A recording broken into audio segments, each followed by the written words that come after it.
and that is only to own a house. Alright? Yeah, really. And there are one more cost, which is one of the biggest costs that will affect a lot of buyers' decision. Yeah. What is the cost, you think? Renovation cost. That's correct.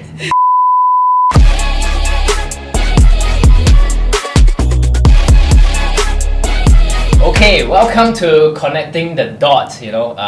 Today we have the last ISA. Okay, 我等你很久了。It's the last ISA. We interview a few our agent already, and I think because of your some personal reason, you were away from KL and Johor. And let's welcome Evelyn. Welcome to the studio today. Thank you for having me today. Okay, right. So I think today maybe just share a little bit. I think previously all the ISA come in, we want to know them a little bit about their background and where they come from. And I know you're from Johor, and I personally myself just very curious. What is your background and how come you come from Johor to KL? Yeah, actually, I thought I mentioned share with you before. I think we can talk about this again. Sure. Actually, yeah, as you know, I'm actually from Johor, JB. So, after finish my secondary school, I come to KL and further my study here.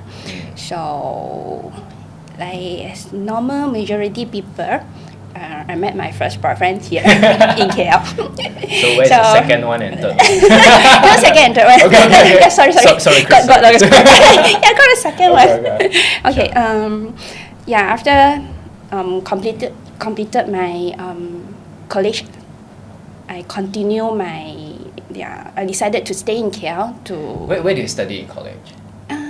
Thai college. I'm the Thaian. So I'm actually study accounting in college. After I completed my study, I decided to stay in KL to look for a job so continue my life here. So that's actually a lot of people also curious why I'm actually, since I'm actually JB from JB. Normally people from JB they actually go to Singapore. Go in Singapore, study in Singapore, but eventually I didn't. I decided to stay in KL. So my work life is started from there. So my first job, So what did you do? From JB and then come to KL. You graduate. You didn't want to go to Singapore. Yeah. But actually, I remember you told me your family actually encouraged you, right? Yeah, to my go mom's to Singapore, always right? my mom's she always why you don't come back? The family is here. What in Singapore is the money is better, the pay is higher 3.2 because of the currency. Actually, during that time it's not that high. Oh really? Only now. During my time maybe it's 1 point something, 2. Oh. The most is 2. I think still 1 point something. Okay. So what did you do after you graduated? Yeah, actually I'm trying a few different career, I would say. I'm actually started after I'm graduated. I'm actually started with insurance agent as a part-time insurance agent for about 1-2 years. Okay. Yeah, so things doesn't really work well during that time. I think it's too young, no experience. That's your first job? That's my first job. Okay. Yeah, so it's actually very challenging because I believe many should aware that if you want to start with the sales job, it's actually there's a lot of challenging that you need to face. I think the first thing is actually the networking. You need to do a lot of cold calling. Yeah, you need to get a lot of leads. You need to understand the products, things like that. So, and the result won't come so soon. So I'm actually struggling for about 2 years. 2 years. Yeah. In insurance industry. Yeah. Okay. So and things doesn't really work well. So I decided to change, but because of my knowledge of insurance I'm actually gaining some insurance information. So I'm trying to see what I should, beside that, what are the things that I can continue. So in the end I'm trying to find other job, the next one is the more suitable one I feel at that time is banking. So I'm actually sent all my resume to most of the banks to look for a banker, a personal banker job. Okay. So in the end I found that I get a job in a bank as a personal banker. So the personal banker job is actually most doing sales also, like mostly it's a sales, but in taking care of like the unit trust product, personal loan, credit card, those things. Is that involved in investment also? Yes. And all that? And the investment part is only like mostly it's unit trust. It's a small amount, small portion. It's a mixture of a combination of few products. Right. And I was in the banking industry for about 5 years as from the sales line. Then I actually did change it to a marketing role for a while as a support role as well in the banking as well. Okay. Okay. It's for the same bank. A different bank, 2 banks. Okay. I'm actually did change a bit. Right. So how many years you were in the banking industry? You told me that insurance was 2 years, and then the experience was not as good, and then you moved into a banking industry. And how many years there? It was about 5 years. 5 years in banking industry. Then what happened? I resigned again. After 5 years, I decided like, okay, I'm actually partnered with a few friends. We decided actually all like ex-colleague. We all used to be ex-colleague. We resigned and we decided to start something different. So we joined a franchise company to start a small outlet to sell some like supplements, some organic stuff. So you want to start the entrepreneur journey, You don't want to work for somebody else anymore. So actually, what has happened that lead you to this decision? That you want to stop? Is it because you don't like it anymore, or is it because you got burned out? Kind of. It's like feel like it's enough for the daily routine job. So trying to find out like maybe we should try out something different. Because I'm actually from sales background to support role, and also in the end I decided, hey, why not we just try something different, see things can come up like differently, because day in day out life is like it's there already. We see things like happening is like this way. So we're trying to find out, see whether the entrepreneur life will change or not, like change our life as well. So we decided to move on and partner together to set up a small outlet. That one also it lasted me about 2 years. How's the experience being an entrepreneur at that time? Not easy. It's kind of a crazy life also to me. During that 2 years, it was like I got no personal life. It's purely 100% commitment to the business, because the business is small model, small scale, so we can't really afford to hire a proper full-time staff to really like work with us. So we always hire the part-timer. So when you hire a part-timer, their commitment is not there also. So it kind of like we still have to do the A to Z job lah. It's like everything is me alone. So that's 365 working But how many days. people in that business? Only you and your partner, right? Actually, we have 3.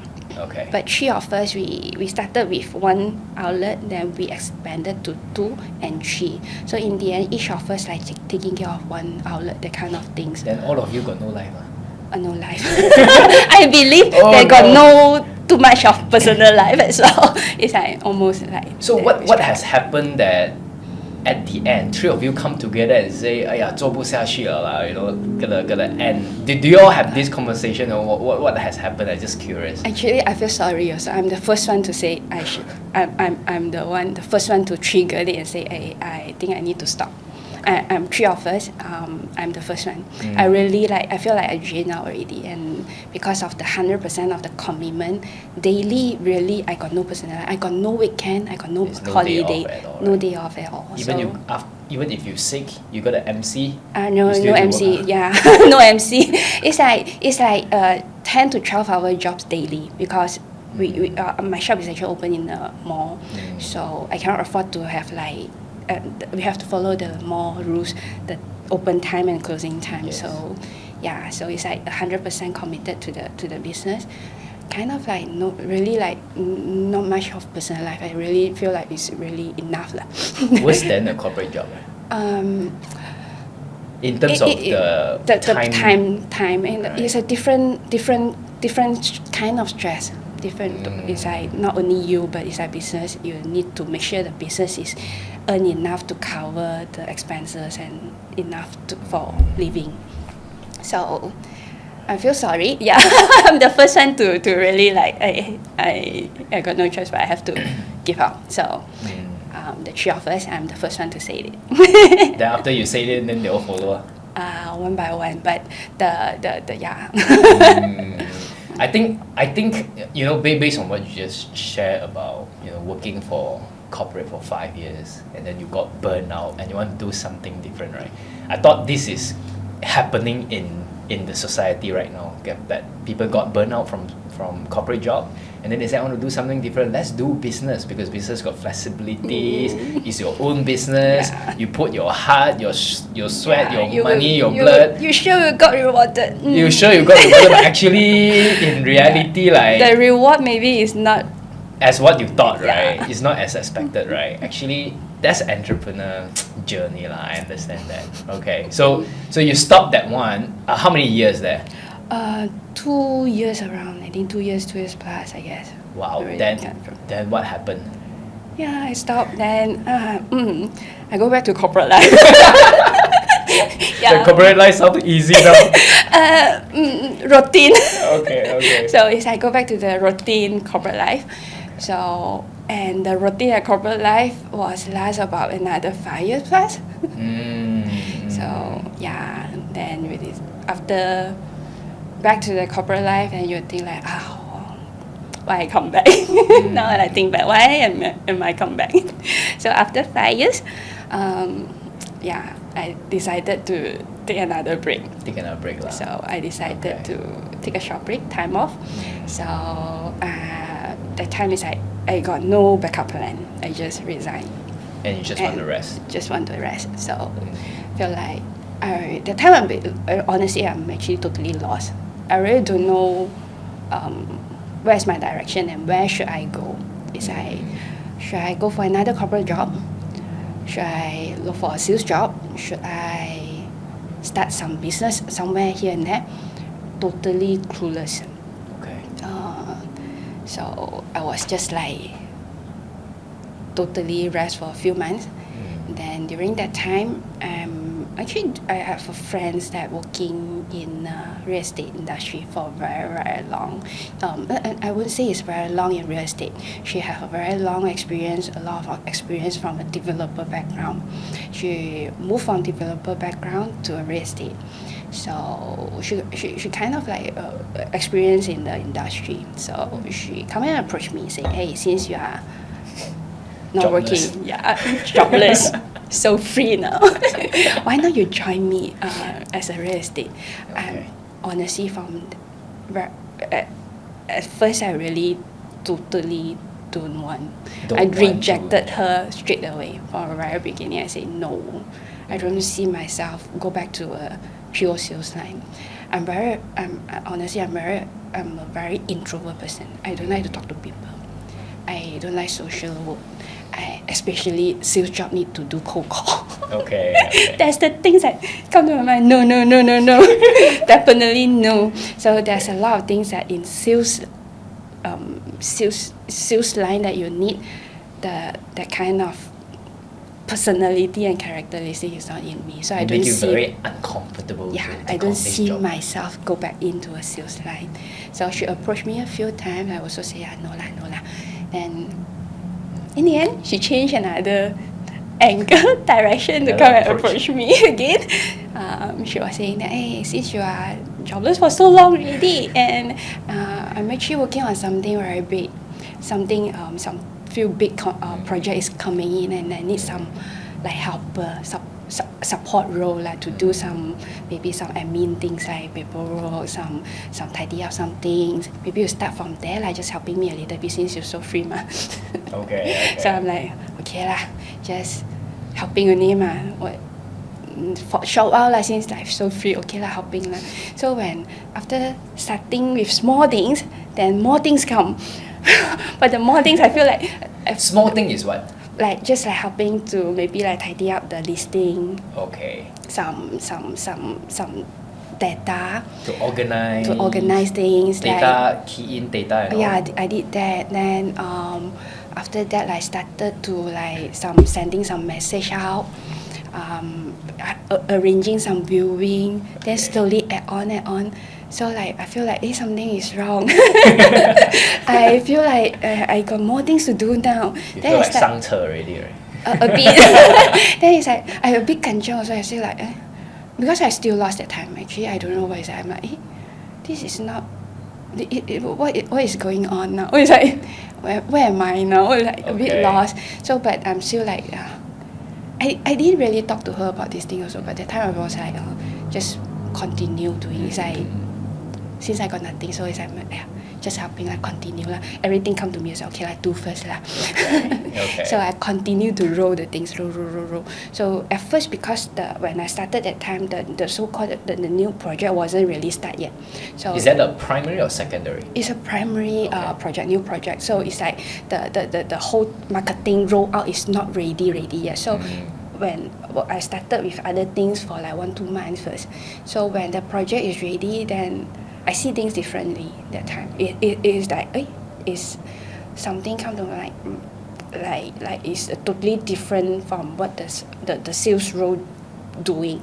I found it like more. It kind of like like a big corporate kind of presentation really. When I entered to the project marketing, so I feel things like differently. You arrange things differently, so you approach things differently. So we meet the developer, the marketing team, like what they are actually expecting, and we've been trained by the developer first because my friend is actually the project leader, so we need to be trained. Then we need to bring it back to the agency and to brief the agent as well, the sales agent to make sure that they actually can sell. Yeah, they can sell as well. They can present the product. So I'm started to involve all these things. So it's like, I started to find something I can connect with. So I can start with that. I don't really need to like every day. I just think of like helping calling customer and things like that. So I'm more involved to like briefing role. Started to have a few sessions of like briefing the agents. Then also agent will bring their customer. If they are not confident to present, they will ask our help to help them to present the master plan presentations to their clients. So I'm starting the project with that. So I'm actually kind of like appreciate that period of time. It's like, I found something that I learned and But it was lost. It was lost at first. So it was like slowly. Actually, during that time also, I don't really think like it's a life-changing job or things like that. I just go along, like follow. This is what is happening. So I didn't really like go and think about it. What should I do now? So you just follow the flow. So in the end, it works quite well. In that is I work in a team as well. It's a small team office, so we work in a team and things turn out quite okay. But things change. This time is actually environment change. So it was like almost like 6 months later, after the project marketing things. 6 months later, the COVID came, and it was during a lockdown. So I think the lockdown things change our real estate life a lot. That's Because right. when we sell property, we need a lot of presentation. People need to know, see it, feel it in person. So during the lockdown, we have to change our way of doing things, approach customers. So we change a lot. Then we have to force ourselves do a lot of social media, plus online presentation. So we use Zoom a lot at the time. We use Zoom to brief our agent. We use Zoom to connect with our investor or our buyer in overseas. And we managed to close a few deals via Zoom. To just like Zoom to tell them the project and tell them everything and sign the SPL online. So it's a very different experience at time. So actually total how many years you are in real estate? I would say all in about 4 years. 4 years. So the first year is you are in this. Like enter to real estate. Okay. Halfway was like something chop you, like suddenly stop you, like hey, what happening now? It's like Okay. everything stopped. So everybody like trying to find a way to work in that situation, to find a way to continue work, because real estate is like when you stop, everything stop. So no income, nothing. So everybody is like, I think everybody lost their time also. So everybody is finding a new way to adopt to the new environment. That's true. You know, I remember during COVID, everyone get hit equally. It's not like, oh, I don't get hit, you get hit. No, everyone get hit equally. But then what you do after you get hit will make a difference in your real estate career. So do you still remember how we met? And how do you end up to J Dot Property? Okay. Do you still remember? Okay, this is another journey already. Another change. Another change. Okay, so okay, this is happened like all this my friend thinks is actually in a previous company. I would say it's actually another agency. So why we ended up in Refill here is like our small group. We started from like our leader. I think during the lockdown time, she also exploring others agency. So she found out that the Refill KW command things is a very advanced thing that actually can help agents like ease our agents' life a lot. Right. So after that, we start to like come and learn, and we explore the system and found it. It's really different, and everything is like one app can help us settle a lot of things, including the advertisement, the lead things, the database, a lot of things that can be done. So it's very easy. So we decided, the whole small group of us decided to join Refill. Okay. So when we joined Refill KW that time, it's still the company is not really like the country is not really like 100% open. So we're still in like a half things. So many things is still managing in online base. So virtually. So Zoom a lot. So all our briefing, things like that is all in Zoom. So when we moved to Refill, then we started to learn what kind of project and what is the things that available in the company that we can in the agency that we can actually start to work on. So and we found this project called Summer Velocity 2. Okay. And it's actually via the Zoom briefing. So we found this is a project that we can start with. So we started to see things from the Zoom, and you are the presenter, I think. Okay. Yeah. So was that the first time we met over Zoom? Over Zoom, yeah. The briefing. Maybe not the first. I remember there's another training, the Ignite training. I think you have one section there. Because all the agents, when we join that time, we need to attend all the Ignite training. Do you still remember what training was it? No, sorry. It was 2-3 years ago. Can't really remember what was the section. Right, interesting. Yeah. So I found it very interesting to see you in person. So after that, when the SV2 the SV2 project is like have a physical showing in the showroom, then I decided to join and see whether decide to see myself and see whether we can join the group and start to do the marketing. So that's the first time I met you in the showroom, SV2. Okay. So that was primary market, right? Then after that, then we moved to, something changed again. Wow. There's a lot changing. Just hearing from you, from the moment you're from JB to KL, got your first job, try your own business, go back to corporate, and then insurance business, come to real estate, a lot of changes. Now, what I'm hearing is that there are so many changes happening in your life. But let me ask you a personal question. Do you like changes? Do you like change? Personally, honestly, sometimes maybe I don't feel the change. It's like I go along and get along. So whether it's a change, I believe yes. Now if I look back, yes, there's a change here and there.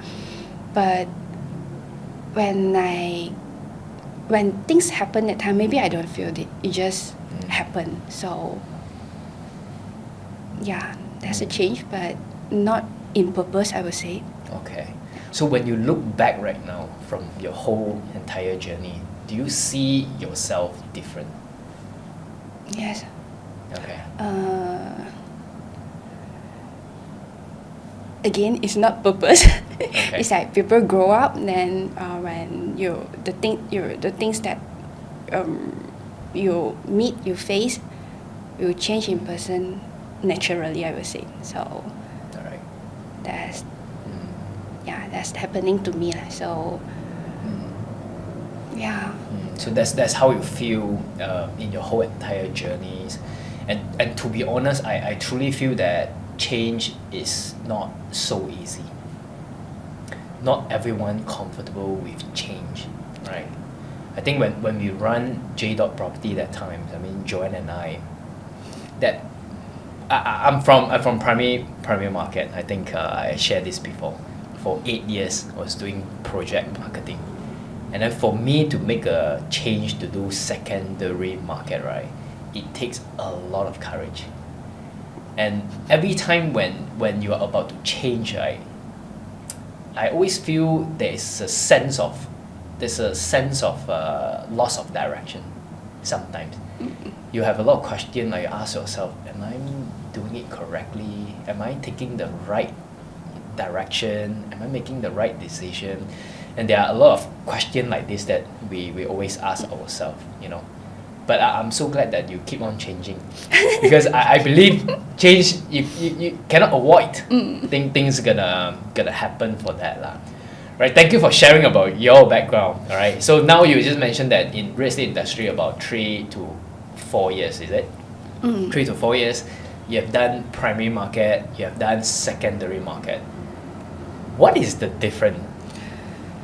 The different okay, I would feel that there's many different from two different markets. For primary markets, the buyer background, buyer behavior is different. Sub-sale also actually have a different expectation. Okay. So because of this difference, we do things also differently. The way we approach them, the way of we doing the marketing is different. So we have to adopt different ways. Do you feel which one is easy or which one is more difficult? I cannot really like differentiate in this way, because both sides have their easy and hard time. I would say easy and hard time. So it's just like different challenging in two different marketing. So you just have to adopt different way to reach out and to solve the problem, I would say. Right. So right now at this moment, you are only doing secondary markets. Would you go back to primary market? I won't 100% say no. To me, because you already have that experience and skill set, right? Yeah. But honestly, sometimes it's not easy to juggle to two sides one, because it's two different approach and two different marketing skill set, I would say. So when you start to divert to two area, definitely there's one area that you have to like slow down a little bit to focus another one. So that's the give and take things. Right. Now maybe I share a little bit about the market conditions right now at this moment. Now in the real estate market, we have primary market and secondary market. Now primary market meaning to say developer have a new launch and they are selling the property off the plan. So the building is not there yet. So when you sell that time, you bring the buyers to the show unit, help them to visualize, and then when they go to the site, it's just an empty land. So for you to sell, it's like selling the future, selling the visuals, you know. So these are primary market, and the seller is developers, and they have a lot of unit to sell. And for real estate agent is to really run the marketing, get the leads, and then talk to them. So these are primary market. Where our secondary market is a little bit different. Okay, secondary market meaning to say you're selling a second-hand properties. So the seller are not from developer. The sellers are individual owners. They actually bought the house, they renovate, they stay there, and then maybe they want to upgrade or downsize and they decided to sell. So every property that you do, right, is very unique and very different. I think the moment when we started secondary market, we focus on which area we focus on first? Okay, OUG first. We started with the OUG landed property. We started OUG landed property, right? What is your experience doing? I mean, my question to you, what is your experience doing landed property in OUG? Your first deal until right now, how do you feel about this secondary market? For OUG market, when we started that time, it was like during when we started to move from like primary to secondary. This is our first area to focus. So we started for like go CC, go Longai to find the Get a listing, feel about the market, right? Yeah, so and that time I remember we still have a member who is actually staying in the OUG. Okay. I think he also helping me a lot to like a little bit familiar, a little bit about the environment, the surrounding. So yeah, from there, it's like from the first until now, I feel like the market in OUG doesn't really change a lot. I feel that the market, the demand and supply is almost there. It's a mature, I would say it's actually a mature township. There's always demand, people looking for houses, people looking to sell. So there's demand and supply is quite equivalent, I would say. So. Now the reason why we choose OUG also because of few elements. I think number one, when we do the past transactions, like every year there is about 30 to 35, 38 transactions every year. So the transaction is happening, very healthy. And then if you look at the past few years, the prices actually increases over the time. So that gives us some understanding that when you want to enter into the market, you want to know whether this market is healthy, whether there is a transaction, and whether the property prices increase over time. And number two is that it is a freehold properties and very close, and also KL address. So if you want to look for a freehold properties, KL address, landed at the range of 800,000 to 900,000, I think Taman OUG is one of the suitable location that we are looking at. Now, I think maybe share a little bit about when we look at this Taman OUG and the buyers that we are dealing with right now is very, very different from primary market, right? I think primary market is a lot easier for buyer to buy. Reason because they have a lot of innovative packaging, financing packaging, that they will allow the buyer to pay a little bit, not a full 10% down payment, and then they can own a house already. But where our secondary market is a little bit different. So you need to prepare that you're going to pay the full 10% down payment. There is no free legal fees or MOT or whatever. You got to pay your legal fees. You got to pay your MOT. So all these hidden costs as a buyer who want to buy, for example, for those people who are listening, you're looking to buy a property in, for example, OUG or secondary market, you will need to prepare about additional 5% of your purchase price, approximately there, to cover your legal fees, your MOT, and your valuation fees or whatever. And that is only to own a house. Alright? Yeah, really. And there are one more cost, which is one of the biggest costs that will affect a lot of buyers' decision. Yeah. What is the cost, you think? Renovation cost. That's correct. Can be very high, especially now every cost is increasing. The workmanship cost, the overhead cost, the material. So everything is increasing. So to renovate a secondary house, especially of old mature area houses, the cost is actually can be very high. Yeah, the cost can be very high. I think I also feel that the buyers right now are, when talk about renovation cost, not all, some has become very sensitive. Like they will really calculate, and recently I think the property that we show they actually bring contractor here. And then once the contractor give the quotations, the buyers will say, thank you so much. It really cannot afford.